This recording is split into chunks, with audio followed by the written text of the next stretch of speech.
I want to welcome you to the new teacher Cadre for January.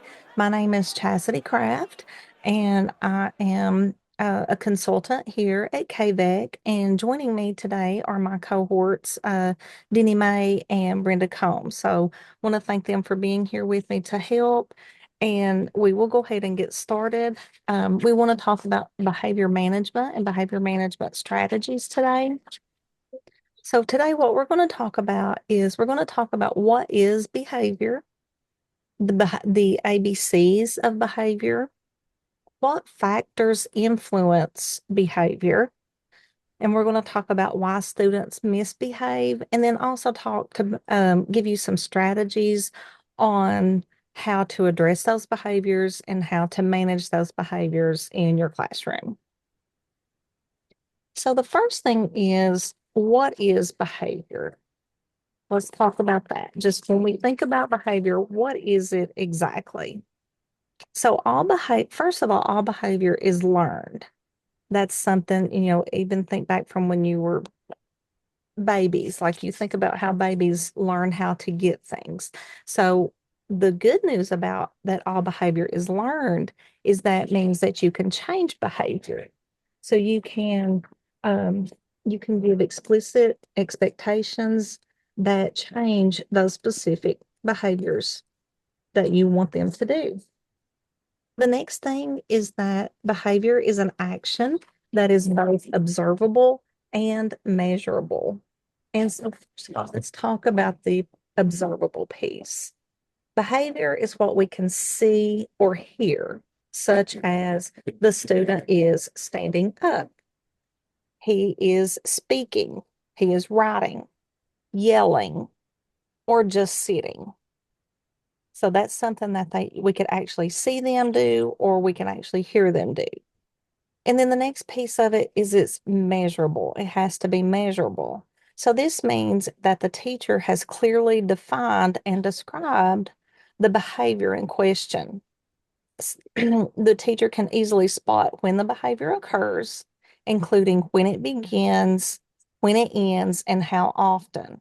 So, for example, if we say the kid is interrupting the teacher all the time, okay, that's not necessarily measurable because it's not specific. However, if we say the student yells, "Hey, teacher," 2 to 3 times each math period, that is specific and measurable. So you can see the difference there of how we need to describe what the student is doing. And so when you give that example and give that definition, then an outside observer or others would know exactly what behavior the teacher wants to change or help identify those behaviors that the student is doing so that you know that you can start implementing some strategies to target that specific behavior. And then next is behavior is not what the student is feeling, but it expresses how they're feeling. So, like for example, um, a student may show anger by making a face or crossing their arms or turning away from the teacher. So the actions of those is the actual of the yelling and the crossing the arms. And those are more observable actions rather than saying the student looked anxious or upset.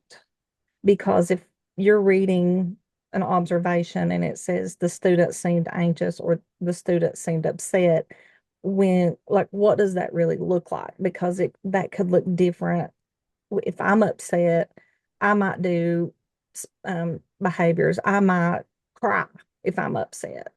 But Denny Paul, if he's upset, he may cross his arms and stomp out of the room. So you want to be specific and say exactly what they're doing rather than trying to determine what they're feeling. And the last thing is behavior serves two purposes. It's to get something or to avoid something. So every behavior has an underlying purpose. So, for example, think about the student. If you are in the classroom And you're doing a round robin reading, and you're picking students to read out loud. And you have a student in there that doesn't read very well. So you're going through doing your reading lesson, and then all of a sudden the student um, yells out or throws a book in the floor or asks to go to the bathroom, says his stomach's hurting, any of those type of behaviors. What is he trying to do? That is to avoid something. He does not want to be chosen to read out loud, so he's going to try different things in order to remove himself from that situation. Okay, so on this next slide, this is the behaviors ABC. And when we think about behavior, we think of it as ABCs, which stands for the antecedent, the behavior, and the consequence. But the reason, but as you see here on the slide, we have, instead of ABC, we have it listed BAC. And the reason that we do that is because of, first, we need to, when we're looking at identifying the student's behavior and how we want to address that, first, we need to look at the behavior first. What are they doing? And then you can, after you look at the behavior, then you can determine the A, which is the antecedent. And the antecedent is the trigger. What happens just before the behavior? And then finally, with the C, is their consequence. You adjust your consequences to the behavior. And we'll talk a little bit more about this here in just a little bit. And we're going to actually get into some activities to give you guys some practice on those as well. Okay, so on this slide, this is our ABCs of behavior. And like we mentioned earlier, it's our antecedent, behavior, and consequence. So really, behavior is a chain reaction.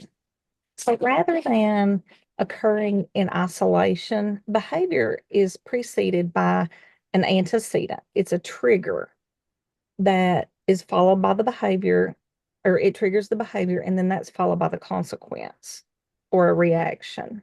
Okay. So, in it's important to note that consequences is going to evoke different responses. And so what's kind of scary, but it's important to note that really how you respond as a teacher is going to determine the behavior or how how the situation is going to go.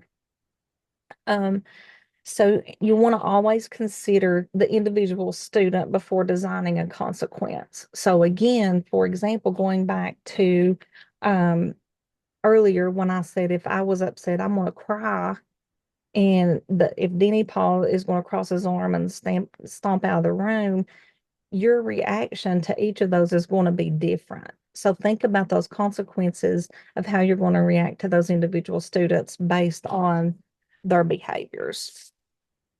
Okay, so let's look at some scenarios. And we're going to go through this one together, and then I'm going to let you try one by yourself. So the scenario is Miss Thompson puts an apple on the table. She asks Johnny, "What do you want?" Johnny says, "Apple." Mrs. Thompson hands him the apple and says, "Good job." So let's think about, we're going to identify the antecedent, the behavior, and the consequence. So like we mentioned before, the first thing what we want to do is identify the behavior, which is the action. What is Johnny doing? So in this example, what would be the behavior? So we're going to look back and we'll model this one. I'll talk through this one, and then on the second one, I'll let you guys put your answers in the chat. So with this one, with the behavior of this one, what does Johnny do? He says apple. So your behavior for this one is Johnny says apple. Okay, so the antecedent, what happens just before Johnny says apple? Okay, and then so in this case, it would be the antecedent would be she asked Johnny, "What do you want?" And so she asked the question, it prompts Johnny to answer apple. So your antecedent is the question, what do you want? And then the consequence, okay, is what happens after the behavior. So Johnny says apple. So what's the consequence of that? And it is she hands him the apple and says, good job. So that's the consequence of it. It's what it's sometimes when we think of consequences, we think of, taking the break and those type things. But consequences, anything, what happens directly after the behavior. Okay, so let's try this one, the next one here. And what we'll do is so that everybody can have time to think about it is don't hit enter. We're going to do like a waterfall method. So we will give you time to answer these three questions. And you can just put like A, B, C, right? Type A and then the answer B and the answer in the C. And then identify the antecedent behavior and the consequence in this scenario. And then I'll give you a second to do that. And then I'll say 1, 2, 3, go. And then everybody will just hit enter and we'll put it into the chat at the same time. So the scenario is Larry thinks to himself, this will be funny, and throws a spitball at Tony. And Tony yells, hey! Mr. Archer tells Tony, quiet over there. The bell rings and all the students leave. So in that, what would be your antecedent, the behavior, and the consequence? And I'll give you a couple minutes to think about that and get it typed in the chat. Okay, and then you can go ahead and put them in there. Oh, that's okay. Go ahead. 1, 2, 3. Go ahead and put them in there, and let's see what we got. We do the antecedent is yes. Larry does throw the spitball at Tony. That is your antecedent. What will be our behavior? Yes. Thank you, Regina. Tony yells, "Hey!" That is the behavior, and then our consequence. What would our consequence be for this one? Yeah. So the consequence is Mr. Archer tells Tony to be quiet. Absolutely. Good job, guys. Thank you for doing that on that. And you guys are right on track. That is exactly right. One other thing to consider is factors that influence the behavior. So you have several different factors that influence behavior. And this is why it's so hard for kids and teachers too to try to determine and help these kids sometimes. So let's look at the first one. The first one is diagnosis and educational eligibility. So diagnosis can impact individuals' behavior and academic performance, which we already know that. So you understanding the symptoms and behaviors of specific diagnosis, even though um, all kids are different, we know that. But if we understand, like just some common symptoms of each diagnosis, then that would help us kind of have some idea ahead of time to help prevent those behaviors that would allow you to implement various teaching strategies that will help you avoid behaviors or that might trigger some things. So for example, if a kid has autism and you know that how if your child that has autism needs to have how if they have he has to have the red book when you all get out your folders. So assign folders, and he needs to have the red one. Then go ahead and get a red one. That the if a kid has ADHD, and that they have a hard time concentrating for a long period of time, then go ahead and adjust your teaching in order to accommodate those, and that would kind of help you ahead of time. Another thing is medication and illnesses and allergies. So, how many times have you had a kid that comes in the morning and their stomach hurts or they're sleepy and all these things? Well, a lot of times if they're on medicine, if some medicine is designed to take with food, and they may not always get food when they take the medicine, so they're going to have an upset stomach, and that's going to affect how they get their day started. Um, I had a kid one time that they were playing with some medicine, or experimenting. I should say not playing with it, but they were experimenting for him, trying to determine what would work for him. He had autism, um, and they were trying to get that worked out. And he was starting to just his behaviors were different. He was not as tolerant for sounds and things as he had been. And so we kind of and it was due to his medication, because they were adjusting it and things like that. So communication, with the parents and things that's is it would be important. Another one is the cognitive abilities. So how our students learn, and think keeping in mind that problem solving skills and paying attention are not necessarily skills that our students have. So think about that. Do they have the ability to understand the words that you're given to them? Do they understand the intent of the message that you're trying to give to them?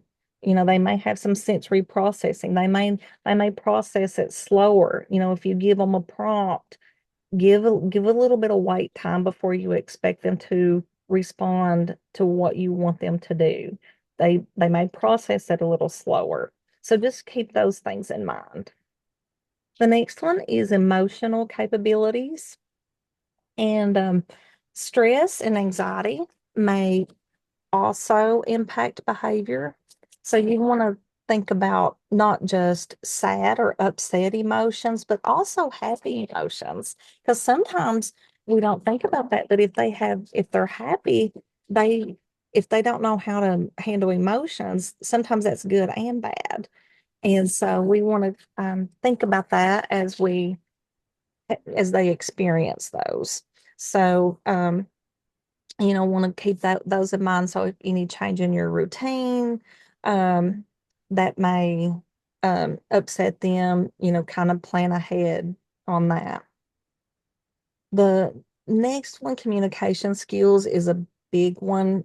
Um, Students of all disabilities and ranges, they have low communication skills. Some of them due to being nonverbal, but also just not having that mental capacity or even been taught how to communicate effectively. So they go with what they know, and what they've learned in the past sometimes is what we ended up seeing is they express their wants and emotions by crying or hitting or running or things like that. So there's, keep those in mind of your students and the communication skills. Um, there was for example, I had a student, the he had a sub. It was my kid, and I was out. There was a sub that day, and in which this one I guess could fall into any of the bottom categories: emotional communication or social skills.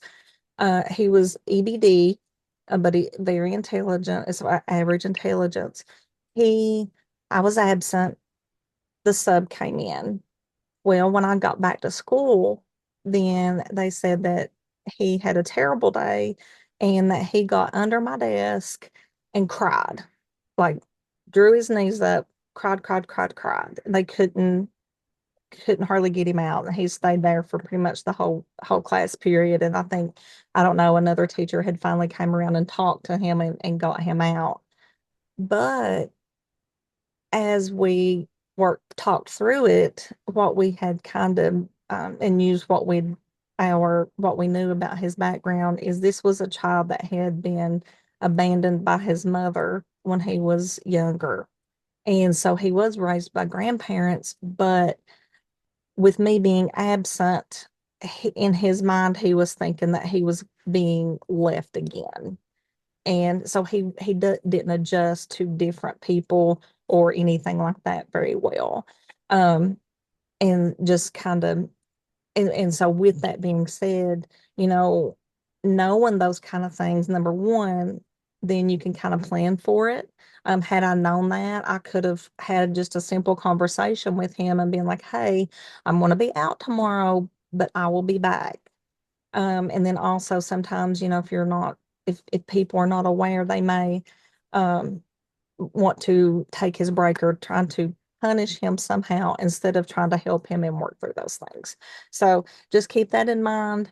Um, and then, of course, the last one is social skills. Do they have, you know, uh, they might be affected by their culture, how the family interactions. I don't know how many times I've had students, you know, and I say, you know, well, you might talk like that at home, or you might have those conversations at home, but that's not school conversations and things like that. And so those are just things that they don't know the difference. So just kind of be aware of those and talk through those things with them. All behavior can be categorized into three different categories. They are carry in, carry over, and tune in. So to talk about those a little bit, and then we're also going to do a little activity with this too to kind of help determine which type of behavior that we see. So the first one is carry in behavior, and that is stimulated outside of the school environment. This is what the student brings to school with them, and this is out of our control. So, for example, they might have stayed up all night long the night before, having to tend to their baby sister, babysitting, giving them bottles and things like that. And then they come into first period and they're sleeping all day. So that's, they may had an argument with their mom in the car on the way to school this morning, and then as soon as they get there, they're upset. So that, you know, those are a couple examples of carrying in behavior. The next one is carry over behavior. This is an example, or carry over behavior is behavior that occurs in the school, in the present school environment, and that's consisted of unresolved issues. So this one is within our control. So, for example, if they come in to breakfast in the cafeteria and the bell rings and they're rushing to the first period class and they're starting to run, and the teacher on duty, you know, calls them down. It's like, hey, quit running, slow down. And then they get mad at the teacher because they got called down, and then they go straight to first period, and then now they're upset with the teacher on duty at a cafeteria. But then the first period teacher is going to see some behaviors as a result of that. So that would be an example of carryover behavior. And the last one is tune in behavior. So this is one that is when behavior is connected to past trauma that is triggered by stimuli that's in the present. So you have trauma reminders. For example, and you know, you think about yourself if you hear a certain song. I mean, like for me, if I hear a song, you know, back from the 90s, it takes me straight back. I was like, oh my gosh, this is the high school dance. And like you're immediately there. You can see yourself in that experience. So, you know, whether that might be a good experience for some, for others, that could bring trauma. And we might need to think about that. Couple examples is I had a student that the fire drill just absolutely, he just absolutely went ballistic. Um, and he did not have very good communication skills, so we weren't really sure why, but we just knew that that was a trigger for him. So learned that the hard way, of course. But so after that, we learned then they had to tell me, it's like, hey, we got to do a fire drill at such and such time. So I would go ahead and take him and get him out of the building and away from, so that he doesn't have to hear it. But for him, when he heard that fire drill, that triggered something inside him that was an experience that he just could not handle. Another example is actually happened with Stephanie, our math consultant, when she was in the classroom. She had a student that that had the blue. She wore a blue shirt, and so what she figured out is when she wore a blue shirt, that triggered that child, and he attacked her and it was like, and it finally it took a while, but that's what they had kind of determined when they looked at it and saw the pattern. It was when she wore blue that student attacked her. And so those are some examples of tuning in behaviors. Okay, so now you guys get a chance to see if you know which behavior is what. Um, you can, this was intended like if, your cameras are turned on, you can do this, or you could show use your reaction buttons in your Zoom feature. So, okay, so if it is a carry in behavior, you're going to put a thumbs up. If it's a carry over, you're going to put a thumbs down. And if it's a tune in, do we have the emoji to do the thumb to the side for the thumb? Do we have that one? I don't think it's there. You could draw a straight line like through it with your annotate tool, Okay. maybe. Or It's got your pointer finger pointing either one Mhm. of them. Yeah, okay, maybe do that one. That would be yeah, good. that's a So better let's one. do that. So remember, carry in is to review real quick, just before we get started on that one, is carry in is if they bring it outside from home or outside the school. Carry over is within the school setting of that day, and tuning in is triggers from the past. Okay, so the first one, a post on Facebook. Which one do you think that one would be? Carry in, carry over, or tune in? And just drop it in the chat. I see a thumbs up. Yes, this one is thumbs up. It is a carry in behavior. You are absolutely right. Okay, the next one, class embarrassment. If they were embarrassed in class, which one would this one be? I see a thumbs down. Yes, thumbs down. Yes, that you are absolutely right. This is a carryover behavior. Okay, the next one, the sound of a bell. Which one would that one be? Yes, tuning in for sure. Okay, an argument on the bus. I see a thumbs up and a thumbs down. Okay. Um, this one's interesting. It's yeah, Phyllis said this could be either. And you could definitely see this as going either way. You're absolutely right, because carrying in, if you think it's carrying in because they haven't made it to the school yet. It happened on the bus, and then now they're at school. So that would definitely be a carry in. You can also see it as a carry over because the school bus is part of the school day. That is within our realm of our realm.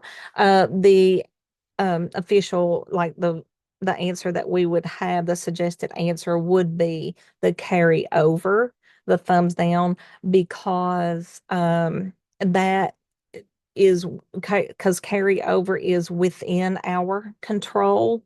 And when we say our, that's all school personnel. Um, so the carry in is with that is not in our control. So we could with if we know a student has some um problems, and that needs to you need to front load some things and get all parties involved. So maybe to be able to help control those situations, have those conversations with the school bus driver or something like that. But I can definitely see how you would think it could be either one. Okay, let's try another one. The smell of peanut butter. Okay, we have a thumb to the side. Yep. Yes. Yes, this is definitely a tune in behavior. Definitely. Okay. Um, a chronic illness. So this one for the chronic illness is a carry in behavior, um, because, just they're sick. And so that's something that is, without of the school setting. And okay. Uh, a trauma reminder date, like a certain day or a month, a season, a holiday, just the time of year that may pop up. Which one would that be? This one is a tune in behavior. Um, for example, just thinking, a kid, we think Christmas time and is happy and everybody's, excited about Christmas. Well, had a student that he lost his mom she died on December the 22nd. So for him, that period of time was sad and things like that. So every time that time of year came around, he was, it reminded him of losing his mom. So that's an example of the tune in behavior. Okay, a couple more and then we'll move on. Upset at the second period teacher. That one is carry over. You are exactly right. And the last one, police at the residence last night. Yes, and that one is a carry in. Carry in. Good job, guys. You did a good job with that. Okay, so then some reasons for misbehavior. Like we said earlier, the reasons for behavior is kind of two things: to get something or to avoid something. But then you have reasons for misbehavior sometimes. And one of those is attention seeking. And what would that look like? They wave their hands, just whining for help, just trying to just getting any kind of attention for themselves. So, couple things that you could do that to help with that is look for ways and opportunities to give them some positive attention. Like, thank you for cleaning up, Brenda, because that really saves us time. So kind of it's one of those catch them being good and give them that attention while they're being good so that they don't try to um give get that negative attention because they're going to get it one way or the other, positive or negative. So go ahead and give them the positive. The next one is power seeking. And what would that look like? Power seeking behavior. That's ones for students who they verbalize or suggest with body language. It's like, I'm not going to do that, and you can't make me. And we all know we've seen that out. Like, I just turned on some sass, so you might see that. You might see the crossing of the arms and stubbing up. All of those is like, yeah, you're not going to make me do that. And so instead of feeding into that, then give them, allow them, it's called allow voice and choice.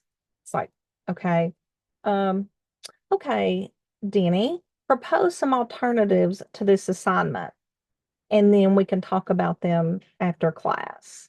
So if we want them to read it or what, then say, okay, let them choose. How do they want to do that assignment? Because at the end of you're going to still get what you want them to do, which is to complete the assignment, but give them options on how to complete that assignment. Some example would be, you know, acknowledge that power. You're right. I can't force you to do anything that you don't want to do, but you will be responsible for the consequences. So just kind of bring those reminders. The next one is revenge seeking behaviors. And this is attacking you or others, and that could be verbally or physically or vandalizing school property.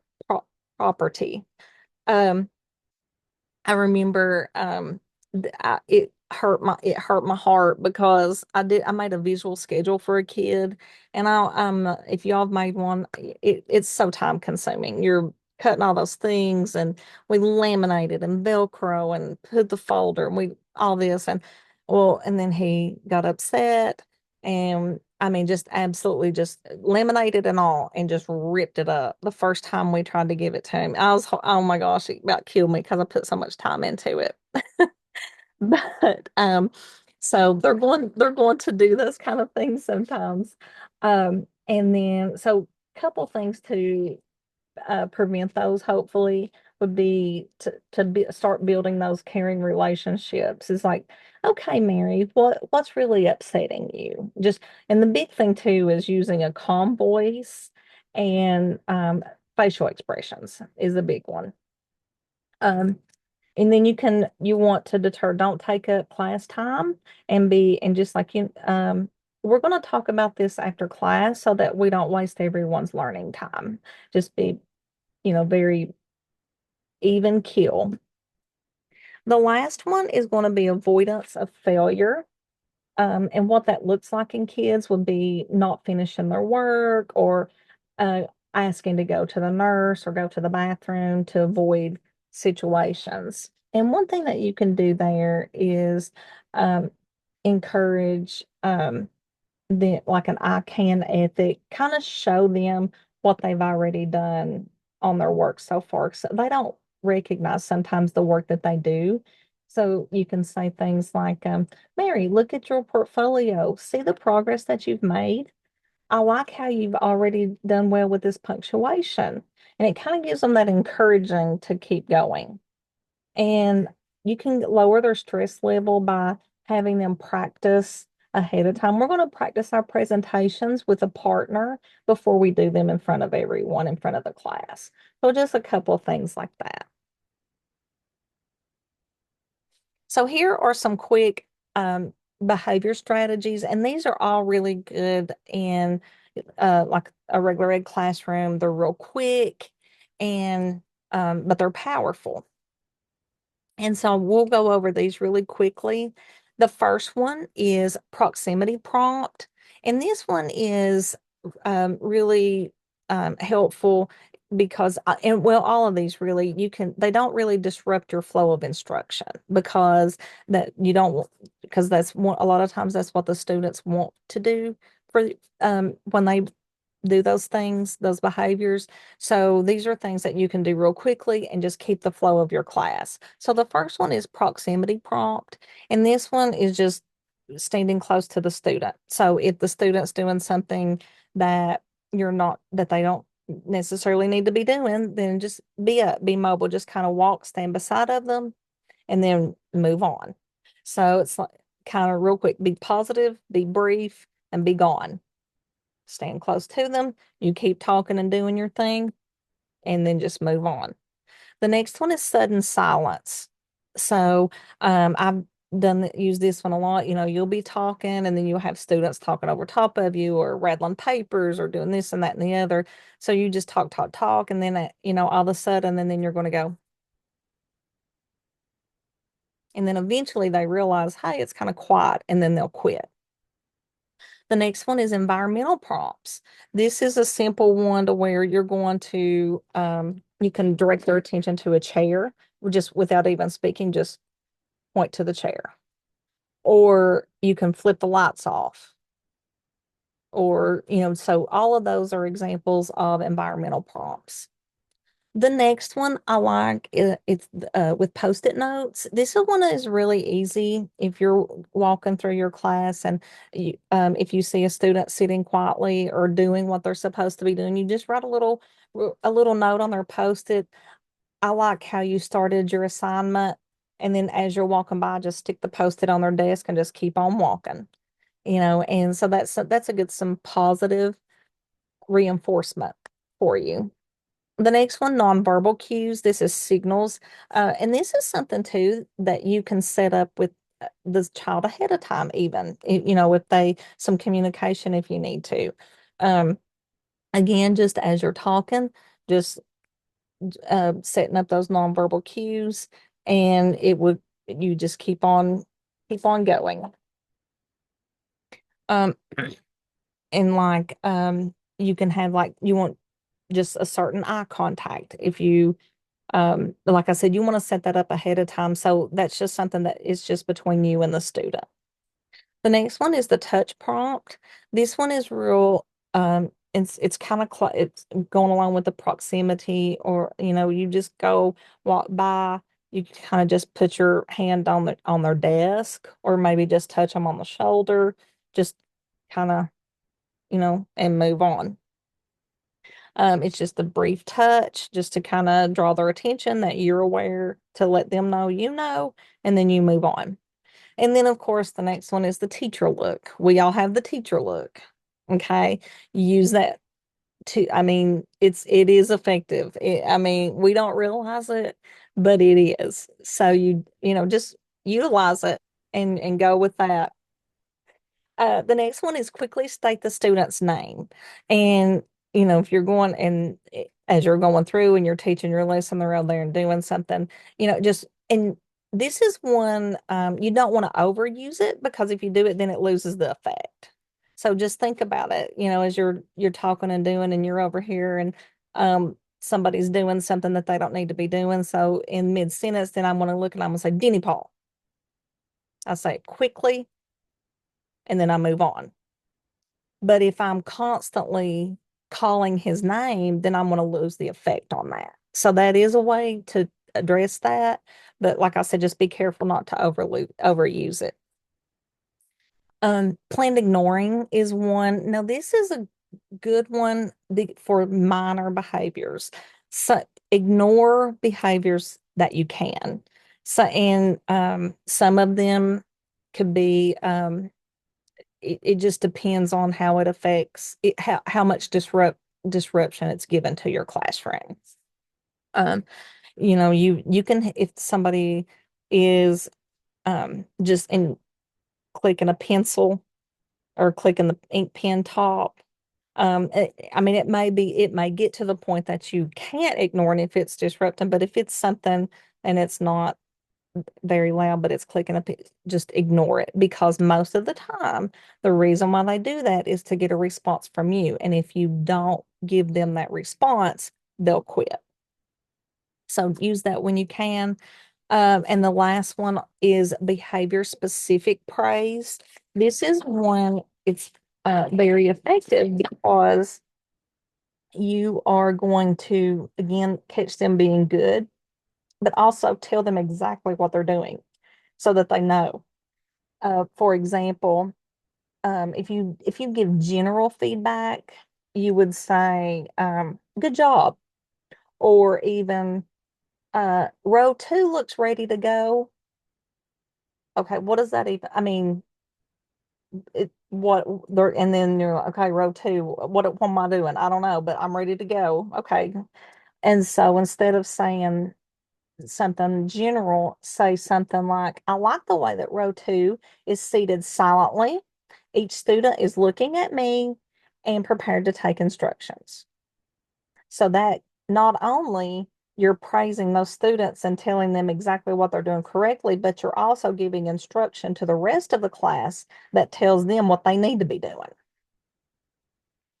So we'll do a couple, but we don't have time to do all of them. So let's just do the first two. So number 1 says the student interrupts instruction.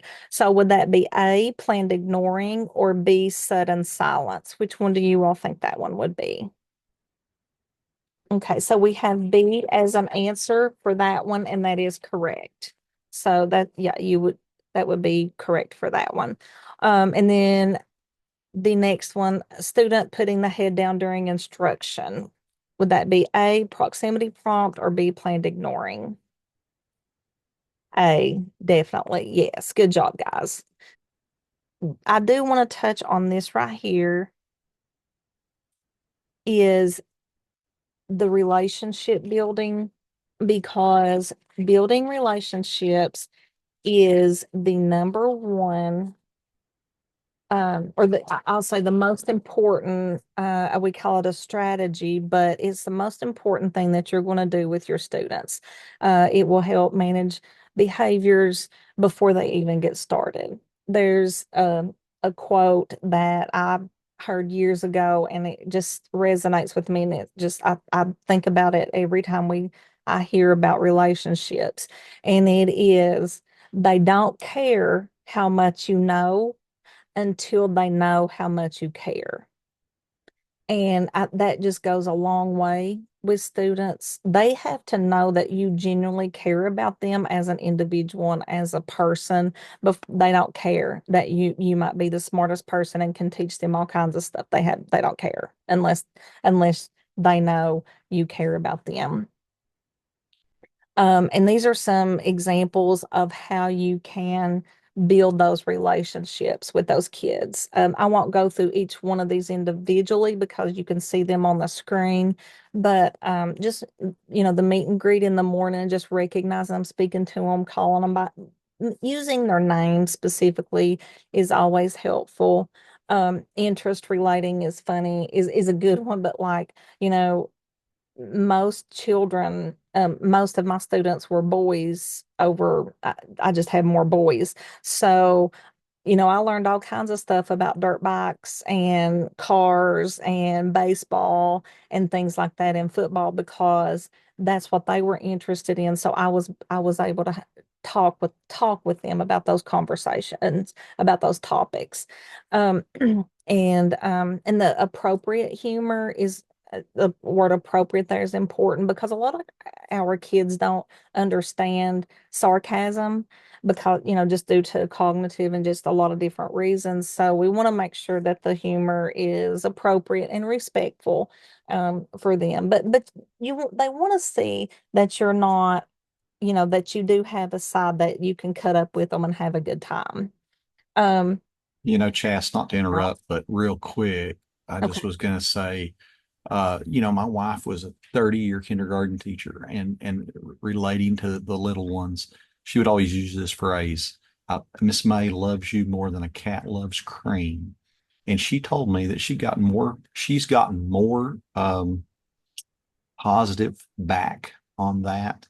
And it rolls that, yes, I love you, but we have expectations and we have a routine and I just have always loved that. I never used it, but she's used it and used it well, and she's always shared that with me. And I've had so many through the years, and we've been married 30 years.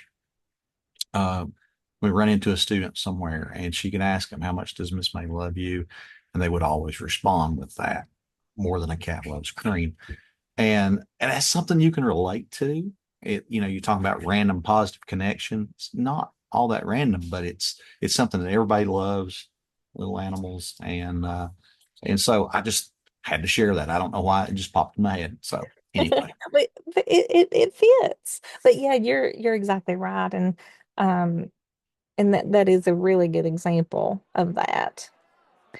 I do appreciate you all um participating in the chat with me today and being with us today. Thank you all.